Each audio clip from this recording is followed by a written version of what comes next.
I was on my way to NITIE. I thought I'd tweet something. And the first thing that came to my mind, what should I write? I could have simply written that I'm going to give a talk, something like that. But the first thing that came to my mind was that the beauty of the campus.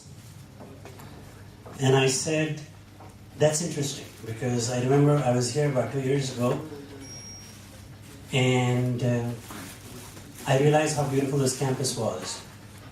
You guys who are studying and living at NITIE, you should be proud that you are one of the most beautiful campus in the country, I feel. And especially if you're,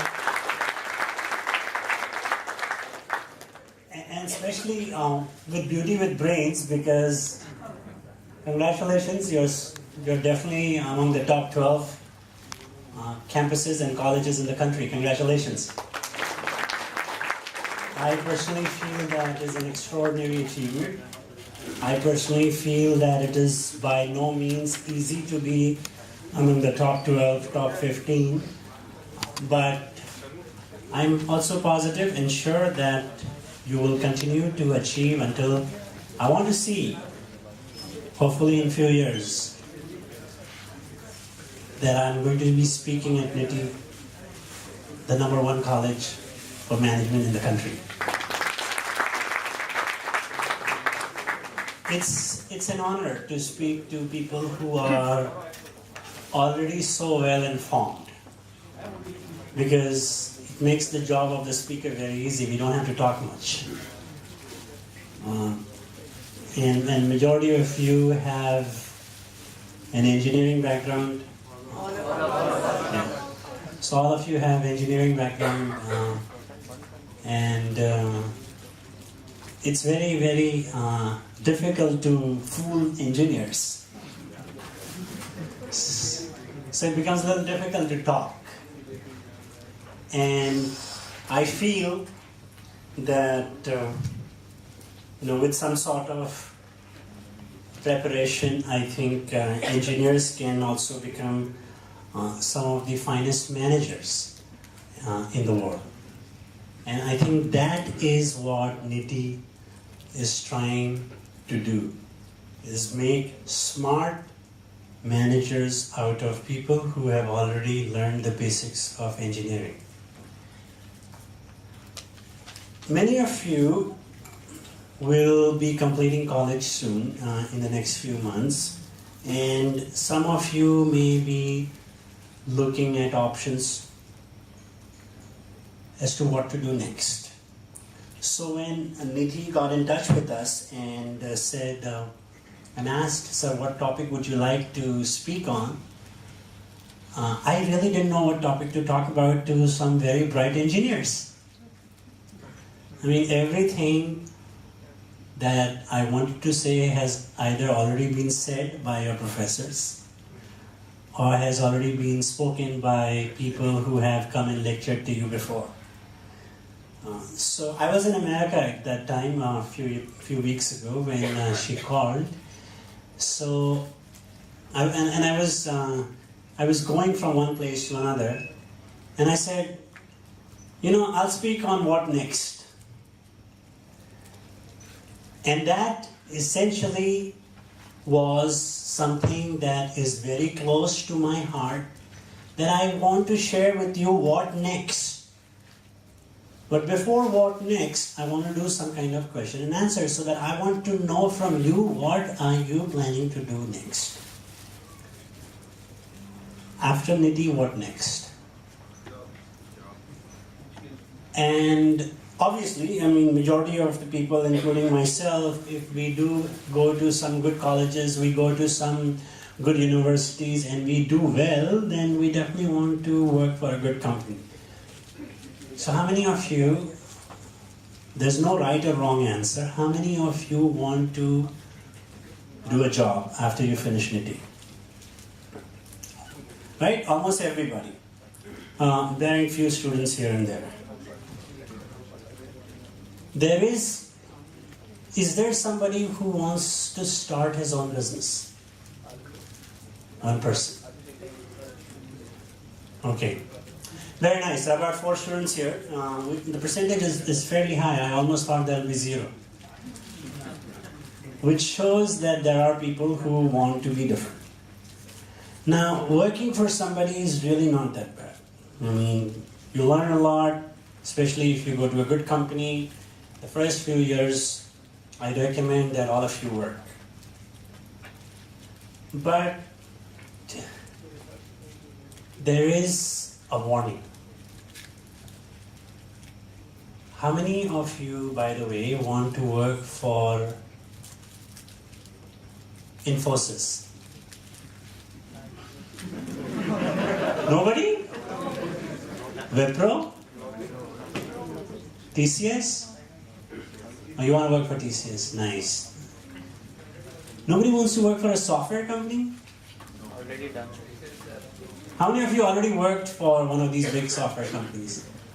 You've already worked for one of these big companies. I have been going a lot to these colleges, and I felt that it is my duty as somebody who has been out of college for the last 14 years, it's my duty to tell you that there are some companies that you should avoid. You know, like how you avoid people who have a certain infectious disease. That infectious disease is infectious and transmittable. So if somebody has SARS, you don't sit next to that person. And in fact, you request that person to go and lock himself. Because SARS spreads through air, you know, when we breathe. Now, it's not the fault of the person who has. So there are certain companies in this country. Smart engineers have made the mistake for the last 25 years of working there. And in the last 2-3 years, I have been telling them, avoid such companies. I was speaking at IIT on Saturday, and I gave the same message. But today I am going to just, because majority of you have worked for one of these companies, I'm going to give the same message in a few minutes, and then I'll dwell on the more important aspects. What next? How many of you know what a switch is? Switch. What is a switch? Satyam is Wipro, Infosys, TCS, Cognizant, etc. There's not a switch here? Well, you just asked switch. No, on, off, 0, 1, no? I asked for an electrical switch, you said a switch. Where did you learn that? I saw your addressal and tie. Okay, I really want to give you a chocolate for knowing that. Won't settle for it below Toblerone, please. Sagar, where are you? Thank you. So we want to define switch as Satyam, Wipro, Infosys, TCS, Cognizant, HCL. SWITCH. Now when I was growing up in the 80s, I think around 85, I still remember 86, there used to be big hoardings in Bombay, and it would say no to drugs. You know, I think the youth of that time, the drugs were very prevalent in Bombay, and there would be hoardings by people who really cared for the youth of Bombay, NGOs, etc. And they would say no to drugs. I want to modify that a little bit and say no to switch. So what will happen is a Satyam or a Wipro, an Infosys, TCS, Cognizant, HCL, they will come knocking on your doors. They will do campus recruitment. They go to almost every campus, especially if you're on the top 12 list, they will definitely come here. And they will entice you, tempt you, lure you. How many of you have watched Lord of the Rings? Yeah, majority of you. In this case, there's this. It is the money that they offer you. Okay? But trust me, you accept that money and it is like a penny wise, pound foolish type of bargain that you're doing. Because they will start with 6 lakh rupees per annum, 10 lakh rupees, 12 lakh rupees also. Don't be fooled by some of these companies that will give 40 lakh rupees per annum, 60 lakh rupees, 80 lakh rupees to one guy. That is that one guy who's receiving it. The median salary is still that 6, 8, 10, 12, 14, 16. Don't be alarmed and don't feel disheartened by what these companies publish in front page Times of India, front page newspaper stories. Somebody at XLRI got, I'm just giving you a random example, okay? 84 lakh rupees per annum. Not true, not true. Somebody at IIM Ahmedabad would get 1.5 CR, fresh out of college, just learned how to put his belt on.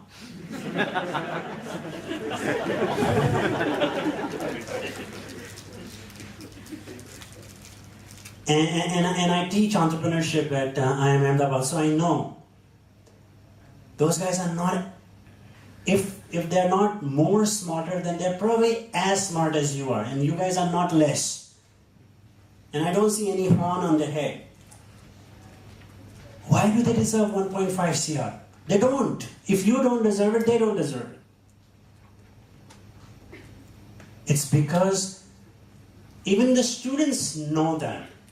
The reason why those 1.2 CR come in the news, or that 1 crore odd guy at some NIT in Ahmedabad or Gandhinagar comes in news, that Microsoft hires Ahmedabad guy fresh out of college, that is bogus. That is PR. That is marketing stunt. If those companies had to give full page ad in Times of India so that you notice it. How many of you read newspapers in the morning? Huh? So that you notice it. Chances are, do you remember any ad from today morning? You do. Anybody else, rare one like him, who remembers any ad from Times of India or any newspaper in the morning? I don't remember. Anybody else remembers any ad? Now, so what these guys will have to do is, in order for you to notice an ad in print, they will have to give a full page ad in print. Come work for me, I am Infosys. Something like that. Now, if you were to pay Times of India for that ad, if you are Infosys, and you have to pay Times of India for something like that, minimum full page, it will cost you about 4 crore. What is cheaper? To hire that one guy for 1.2 CR and get so much publicity, or the ad? Right? So you find one guy who's learned to tie his belt on, and you tell the whole world that, look, this year we went to campuses, and in one of the campuses, we hired this guy. We're giving 1.2 CR, fresh out of college, MBA, or whatever degree it's called, equivalent to MBA, PGDBA, PGDM. And everybody and their parents and their prospective mother-in-law is looking at it and saying, दीदी तेरा भी तो बेटा यहाँ पर है ना,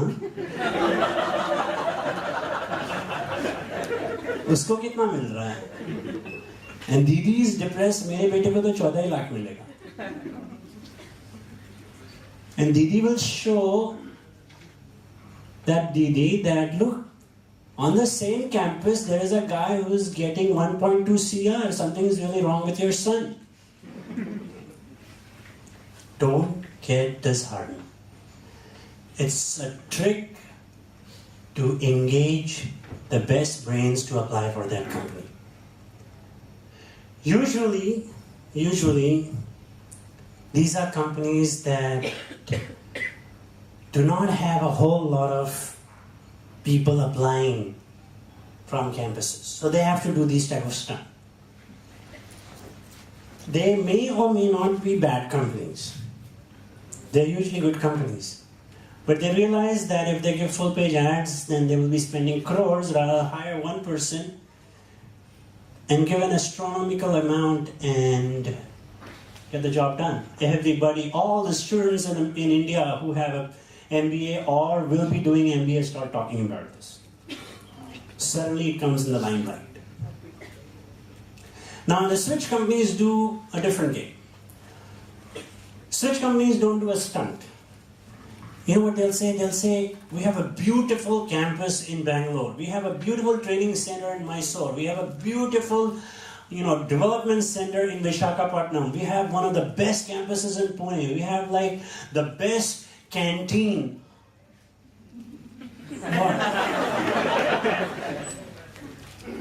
Is your future just dependent on canteen food? You studied 21, 22, 23 years of your life so that ultimately your decision will be based on whether this company's building is made of glass and steel or whether this company's building is made of wood and rock and stone. Is that how you're going to value your future? So you'll ask me, so how do we value our future? How do we make sure which company we want to join? Well, there are two types of companies. Very, very broadly in India, there are two types of companies. There are companies that will make you learn on your own, and during the process of learning, you will learn and become intelligent. That is about 4 to 5% of the companies in India. And the 95-96% of the companies in India are the switch type. The reason I use switch is because it's a good acronym for me to say it. And besides the switch companies, they hire thousands of people every year. But your switch company could be any company that makes you less intelligent than what you are. Now, how do you become? Now you must be wondering, how do you become less intelligent than what you are? How does intelligence level go down? The intelligence level goes down. I'll tell you how. I realized this 2 years ago. I had an injury while I was doing horse riding. Now, how, why, I don't know, but my left shoulder started to hurt. Real life story. Now, the pain started, maybe it was a mild pain, but by the time I really paid attention to it, it was excruciating. And at one point of time, I just could not move my right shoulder. And, like many bright Indians, I started self-treating. Took one Crocin, Combi Phlegm, every phlegm in the world. But finally I saw a doctor and the doctor said, look, the pain is there. Give it some more time, it may heal. If not, then we will do something about it. So I waited another few weeks. Now, bottom line is 6 months had passed. And there was no visible sign of any injury. Any amount of CT scan, sonography, MRI did not reveal any injury or any physical deviation in my shoulder. But the pain was there. Now, if I was a small child, if I was a 7-year-old child, my mom would have slapped me and said, you're just making this up because you don't want to go to school. But here, I was not lying, I was in pain. And for 6-7 months, it happened. So finally the doctor said, we will have to do MUGA. M-U-G-A, anybody whose mom or dad or uncle or to-be mother-in-law, to-be father-in-law is a doctor. Anybody? Doctor parents, doctor relative. MUGA is M-U-G-A, manipulation under. It was, I think, about 1.5 hours of procedure. And within 2 days after that, my shoulder was at least 75% normal. During this time, the time when, before Muga, when I was in pain, I had adjusted my life. Okay, this is important. I had adjusted my life to perform all my work using my left shoulder, but without really using the shoulder. So I started doing things like this without really using the shoulder. My life did not stop. I was carrying on, but without realizing that I'm not using the shoulder. I was using my forearm, I was using the joint here, the elbow joint. And the doctor said, once I was back in the hospital room from the operation theater, he said, you had what is called adhesion. Basically, adhesion happens when you don't use a part of your body for a very long time. In common language, in layman's language, now I'm not a doctor, I'm not a medical science student. I tried doing medicine, but I think it was not my cup of tea. So he said that you had adhesions on your shoulder joints. And that is why there was slight injury, but because of the injury, you stopped using your shoulder and you did more damage. Permanently, you made your shoulder incapable of moving because you realized that there was pain, so you stopped using and your life was going on with your arms. So there was a layer of adhesion, and during Muga manipulation, they had to physically break all that adhesion. He used the word, we had to crack all that. Now what happens when you go to a switch company, you stop using your brain. And you become so dumb that you don't even realize that your brain is not being used. In fact, at least in my case, with Muga, I was able to use my shoulder again. In a lot of switch companies, there is brain abortion.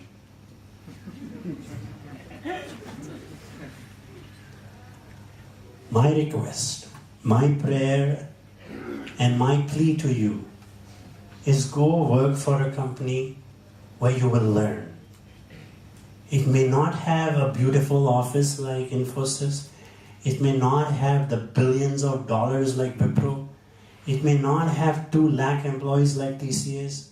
It may not have 100 projects like Cognizant. And it may not have the big campuses like HCL. Go where you think you will learn. Because life is all about learning. And a switch company survives on making sure that you don't learn too much, you just keep doing stuff that they ask you to do. Because the whole business model is based on getting jobs from US, bidding for it at some hourly rate, usually the job nobody wants to do in US, and getting in India and putting the best brains to work. Now you're happy because, oh wow, my company picks up and it picks me up and it drops me back. Is that your criteria? Well, I have a bus facility. Or my office chair is so good I can swing on it. Like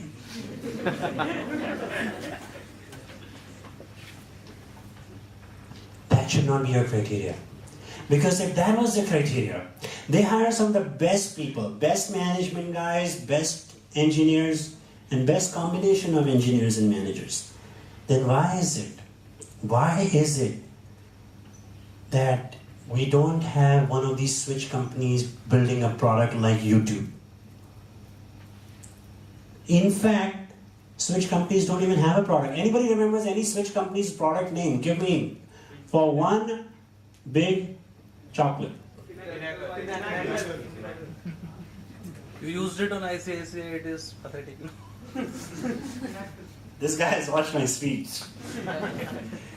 Finical is the only product when I go to any of these sessions, people tell me about what Infosys has built. How many employees in Infosys? Anybody can take a guess? Yeah, somewhere around there. It's one of those numbers you don't even want to remember, right? 1.5, 1.8, 30,000 here and there doesn't matter. Because even probably the CEO doesn't know. Then you'll ask him how many employees are there, then he'll give you some number. If you ask him to prove it, then he'll go like, when we were small, I learned a story about Akbar and Birbal, and Akbar said how many crows are there in Delhi, and Birbal just gave up some random answer. And so there are guys in the court who said, he's wrong. And Akbar said, Birbal, you are wrong. What if you are wrong? What if there are more crows? He said, I haven't counted the ones that are visiting their relatives in Delhi. And he said, what if there are less crows? He said, Your Majesty, I haven't counted the crows that are out of Delhi visiting their relatives. Bottom line is nobody knows. You're just a number there. It doesn't matter to them, it's 150 or 160, 170,000. It's something for them. Now, if you go to one of these companies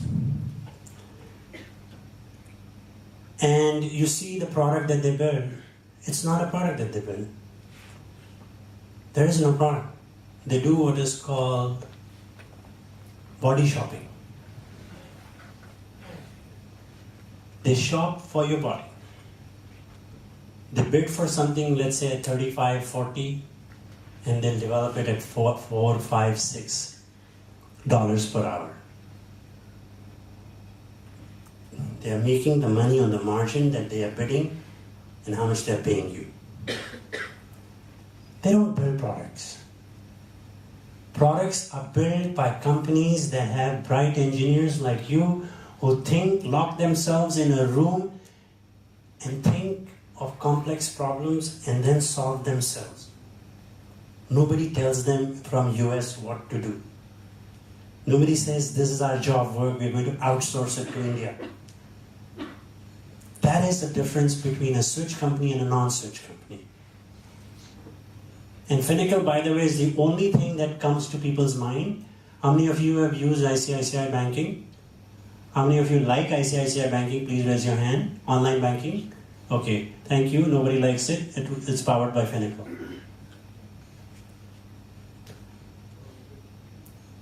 If you love your online banking, then chances are it's not Finacle. And nobody here loves their online banking. So, what is proved is that you don't need 1 lakh and 1,50,000 and 1,80,000 people to build something great. I don't know about you, but in a lot of colleges that I have been to, people tell me that they want to change the world in their own little ways. The India of today is very, very young and excited.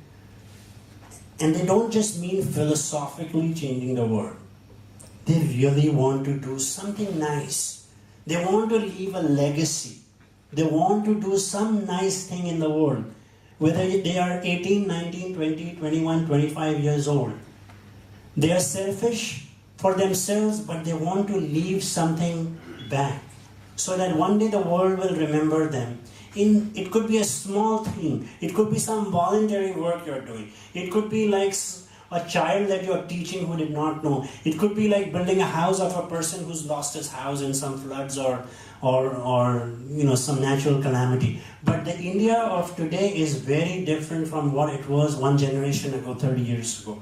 Today's young kids, today's people in their 20s and 30s, they want to do something where people will say, oh, he was a part of this program.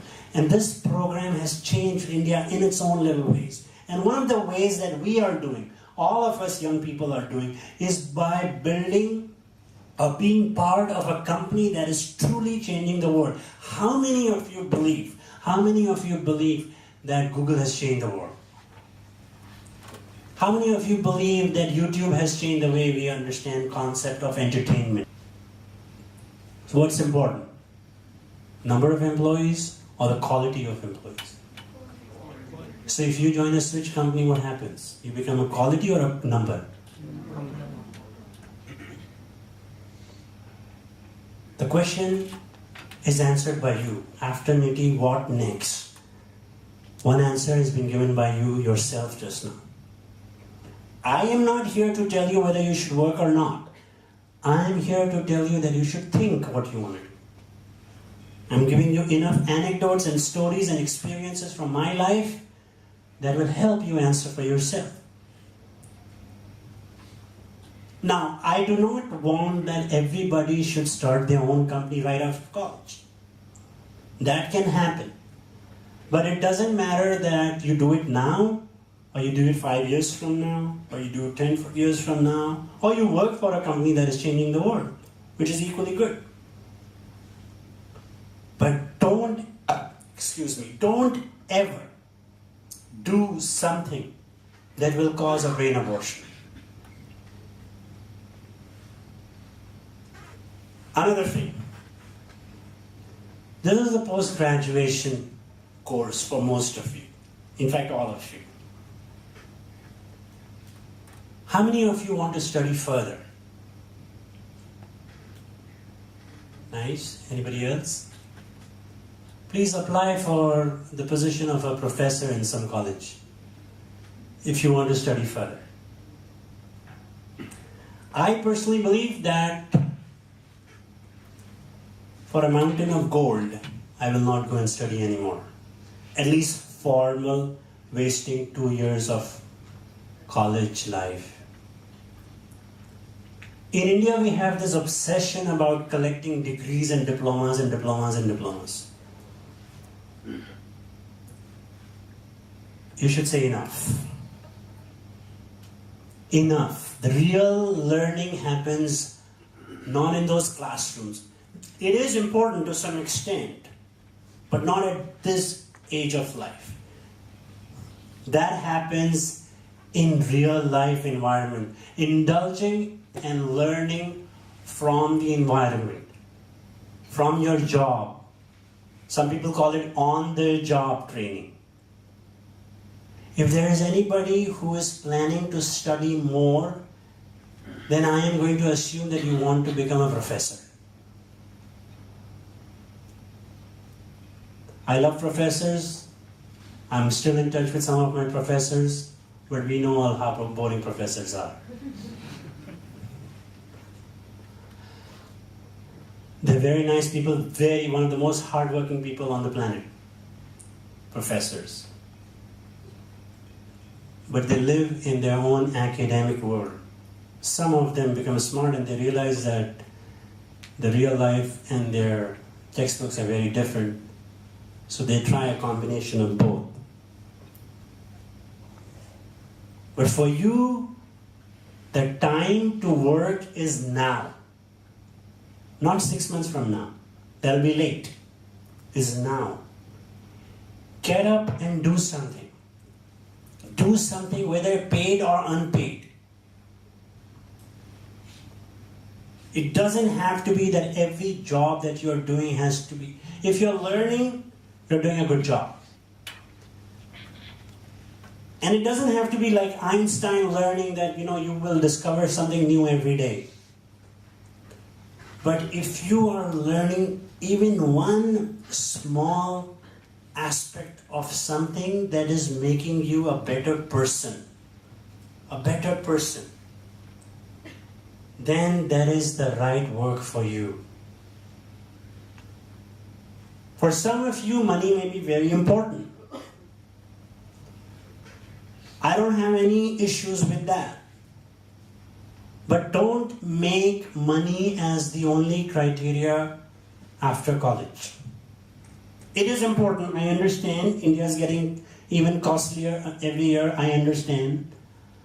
But it doesn't have to be the only determinant or the criteria for selecting your next job or the next big career move that you will do.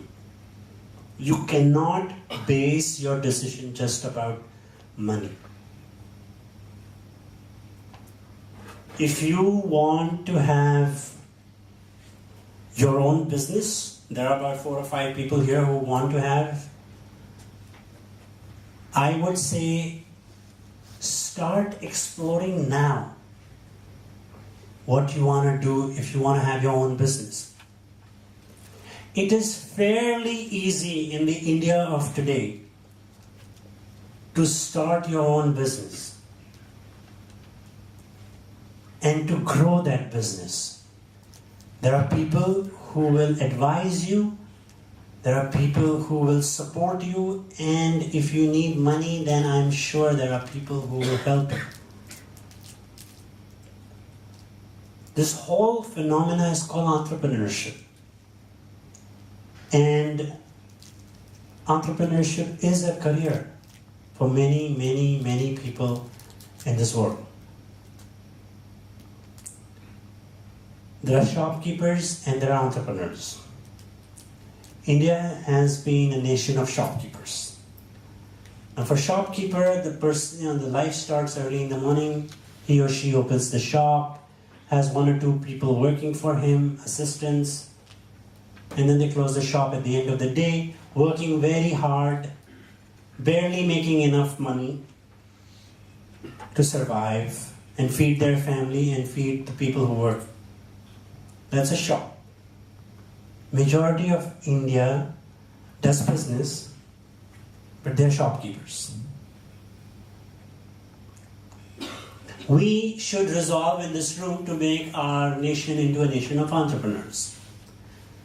And the difference between an entrepreneur and a shopkeeper is an entrepreneur has an idea and he launches a product, could be online, offline, doesn't matter, which she is really convinced about and is really intent with a firm belief that this idea is bigger than anything else, and then brings together resources, people, money, infrastructure, and gives birth to that idea and launches the product, hoping that one day that idea, that company will be far bigger than the imagination of anybody. Google was an idea. And there's thousands of people. And not just people who work in Google, but there are people who depend on Google. YouTube was an idea. Twitter was an idea. Facebook was an idea. For me, Mouthshut was just an idea, which I was harboring in my mind since 1998. And in 2000, end of 2000, I launched it. But what gives me great satisfaction is Mouthshut and the other companies that I started. They're far bigger than what I had imagined.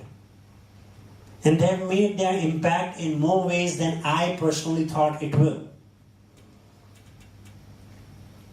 And we are directly supporting so many 100 people that we employ. So definitely their families are happy. But more than that, it's the satisfaction that the Indian consumer has that if I read a review on Mouthshut, I cannot go wrong. That is the idea. That gives me greater satisfaction. And that is my way of saying that we are changing the world in our own little ways. You should figure out your way of changing the world. What is that one way that you will change the world? And it doesn't have to be something rocket science. And you don't have to work in an ISRO to change the world. It could be your little way. And that is also what next. So you have jobs, you have a shop, you're an entrepreneur. Within jobs, you decide what kind of company you want to work for. Some of you may want to study, assuming that you want to become a professor.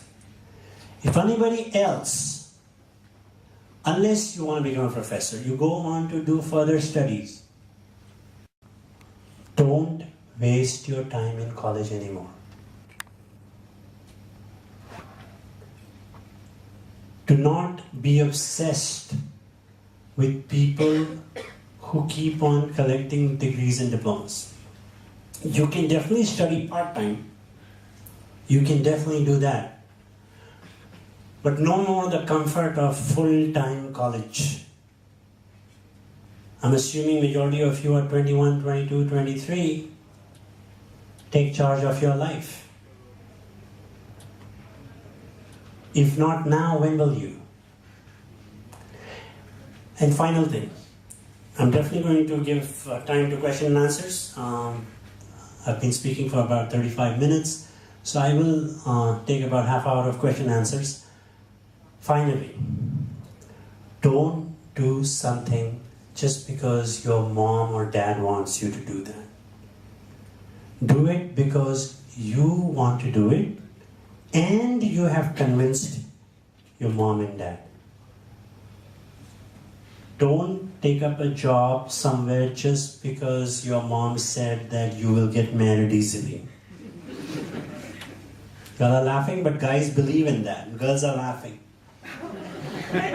There are so many guys I know, not one, not two, more than a dozen guys I know who are working in one of the switch companies because they will get married easily, they'll find a bride easily. It's not a joke, honestly.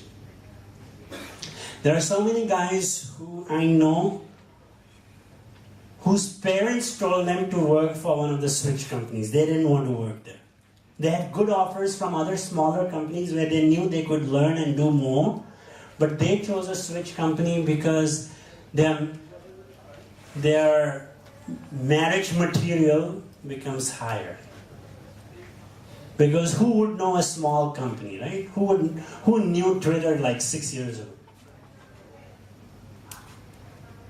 So mom said work for Infosys. The whole country knows Infosys. And then Mrs. Sharma's daughter is there now. She will marry you if you work for Infosys. How do you know she will marry? Because I spoke to the mother-in-law, your to-be mother-in-law. Now, these are jokes? Not. These are realities. You have to change them so that it doesn't become a joke anymore. For girls, I think there is even greater opportunity today in India. I feel that never before in the history of this country had there been so many opportunities for girls. After this lecture, please don't call up your mom and dad and say that I'm not listening to you anymore. That's not what I meant. What I meant was, if you want to do something, try and convince them. Another thing, please make sure that in whatever you do, that you give safety to and security as one of the highest criteria in deciding what you want to do. I recently met two girls, and they have very good job offers from Gurgaon. Up until last year, they were very excited about it. Both of them have quit and now moved back to Bombay. And they're ready to do any small job. Because, quote unquote, they're not very happy about staying in Gurgaon. Now, it's sad and unfortunate, but that is one of the decision-making criteria that they're using. I don't blame them. And I don't blame your parents if they think like this for you. So make sure that whatever you do, you justify to yourself, because only when you can justify to yourself can you justify and convince your parents. For guys who are still under the control of their parents about these decisions, only one word: grow up. Thank you, I really appreciate you listening, and we'll be happy to take questions now.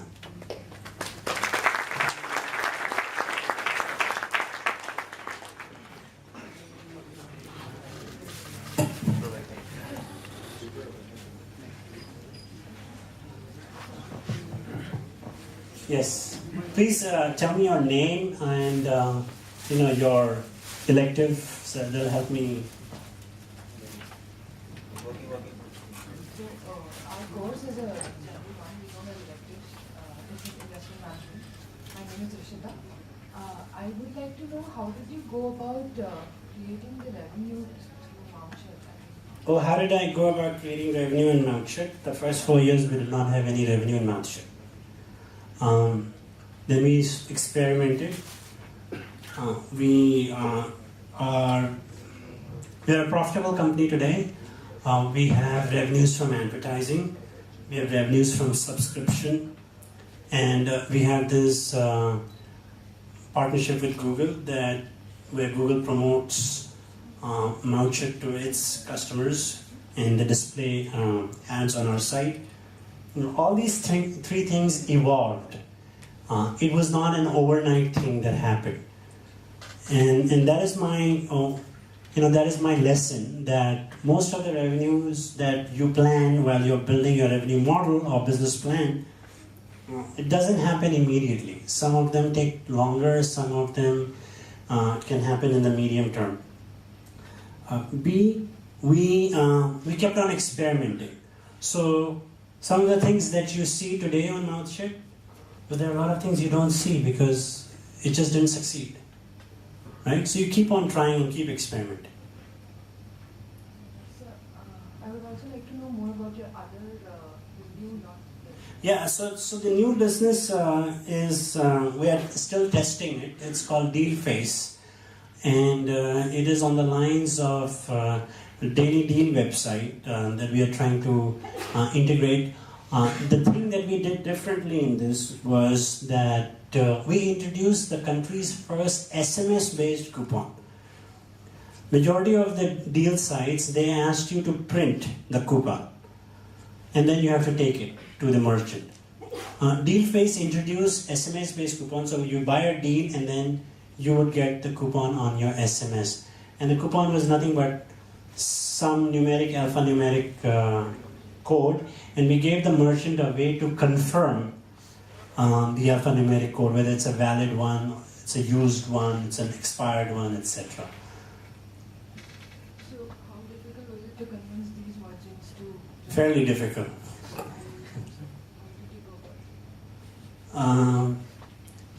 I think we just keep trying. It's still experimenting. I think now that the market for deals is maturing, and a lot of players that we saw as competitors, they have just shut down. There are very few players now. So I think now is the time for us to even have a new plan for execution on this.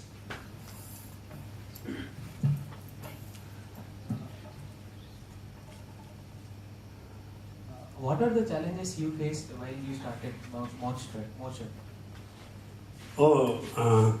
The question is so easy that I can only write a book on this. You think of a challenge and we faced it. And I think these challenges are not unique to Mouthshut or I. These challenges are there for everybody who starts a business, everybody who starts building a product around an idea. So there's nothing unique to me, but I'll tell you how we solve those challenges. I think that will be an easier way to put it. One of the ways that you solve a challenge of starting a company is you find people who will become part of your core team. Your first few employees or people who will work with you are very, very, very big deciding factor in whether your company will succeed or not. For me, I had just returned from US. I didn't even know a whole lot of people because I was out of the country, and then I finished college there. I came back. So I didn't know a whole lot of people. That was one of the big struggles, that I had to find like-minded people. Fortunately, I was able to sell them my vision of what I want to do. There was no internet industry. There were a few companies, but they were all busy doing themselves. And what happens is you need a lot of guidance. You need support, you need advice. Sometimes, and it's not like you need financial support or anything. Sometimes you have everything, but you want somebody to say, yes, you're doing the right thing. You know, like we go to our parents when we are confused. Not because we don't know that stuff. It's because we are going to our mom, our dad, they have more experience than us. And we want them to be like a sounding board so that they can say, yes, my son, or yes, my daughter, what you're doing is right, or don't do it this way, tweak it and do it this way. And that 5 minutes of advice is valuable and can be life-changing for us. So, I started looking for mentors in this country. I mean, I knew a lot of them in US, and majority of my family was in US, so I had access to them, but I did not have access to a whole lot of people in India who would know the internet industry. And that is not the same scenario today. I mean, you have a lot of people who can advise you, guide you. So, I decided at some point in 2001-2 that at some point, if I become successful, then I will make sure that what I had to go through in terms of advice, mentoring, etc., this should not happen with others. So I am always advising, supporting, mentoring, free, no charges, to people who have started their company, to people who are looking to start their company, to people who have an idea and they want to make it into a product, to people who are stuck somewhere. And they are not, some of them want a lot of ideas and advice, and some of them want just a phone call. I'm doing this, what's your opinion? And I speak from the heart when I tell them, I don't get into the objective, emotional aspect of it. If I feel it'll work, it'll work. Meaning I say it. That stuff was not there when I started in 2000. I think last 5-6 years there has been a lot of effort in India to provide advice, mentoring, at least in the internet space, IT space where I was looking for. But that was a good question. So if we have more chocolates, I think...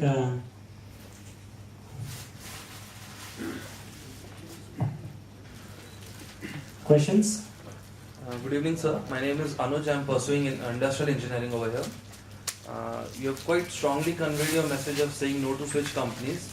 I want to know whether this message of yours is only for students from NITIEs, IIMs, XLRS, the cream colleges, or for everybody and anybody who's working in these. The message is for my son first, who's 10 years old, and then for everybody. I think brain abortion can happen to anybody, right? If you work there. No. So really, this message is for everybody. And as much as I love the switch companies, I feel they're doing a disservice to this nation by taking the brightest engineers and making them dumb. So this message is really for all smart people out there. Sir, I may sound a little critical, but these companies have been bringing foreign exchange to India. They have been driving the Indian economy to quite some extent. They have been employing a lot of people. It's in a whole new domain which was not there previously. They make money for their shareholders. Sir, but they do give out dividends also. I'm just asking, why such a critical view? No, it's not. It's not. See, there are some people who I think ordinarily would not get a job if one of these switch companies were not there. So they've definitely done some very good work for the country, but not anymore. Now what we need is the next Google that should come out from India, the next YouTube. And I don't see these companies doing anything different than what they were doing 20 years ago, 30 years ago. They've still not evolved their model. And that's my only complaint. B, it's not personal. You know, I have absolutely no problem with that. If there are students among you who want to work, by all means, please go and work. But if you are looking to change the world in your own little ways, then that is not the right company for you.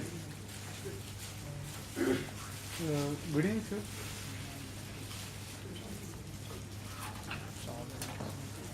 But you do get a chocolate for mentioning the contribution of such companies to the Indian economy. Chocolate, please. Sir, my question is pertaining to entrepreneurship. You have a business idea, you have a core team that is ready to slog it out, but you are not sure when the time span when the revenues will start pouring in. So what is the time span that you should fix for your ventures? Till what time you should... I would say that a good rule of thumb should be that at least on paper you should know when the revenue will flow in. If the revenue will flow in beyond 18 months, means after 18 or 24 months, I would not consider it as a good idea. Then it becomes a very theoretical idea. And not that the idea is wrong or the idea is bad, it's just that you will lose patience and you will become bored, or you will abandon it, or your employees will abandon you, and you'll be left alone with your idea. I'll give you an example. The guy who started, when we started Mouthshut, there was actually no concept of blogging. The internet was a one-way street.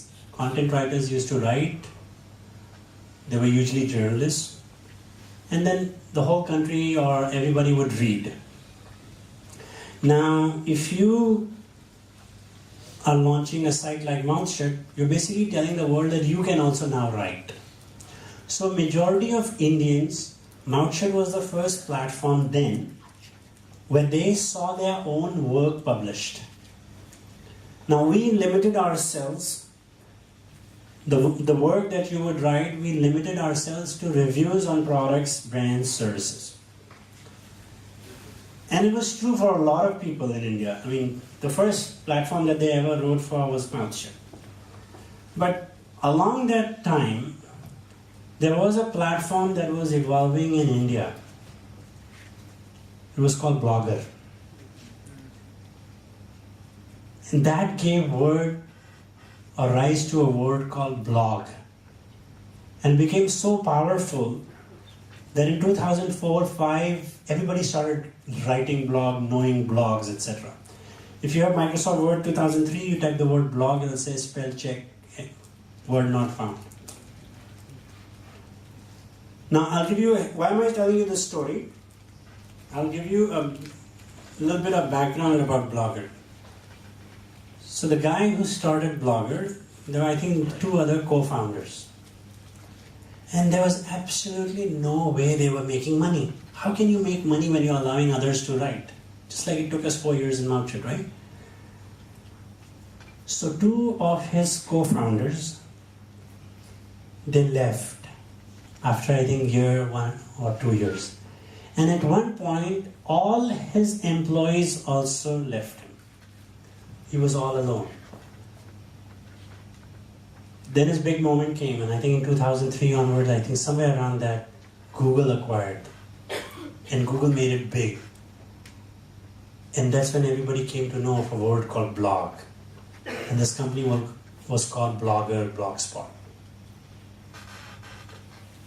And then this guy went later to launch a company called Twitter. Same guy. Now for those moments or years or months that he was alone,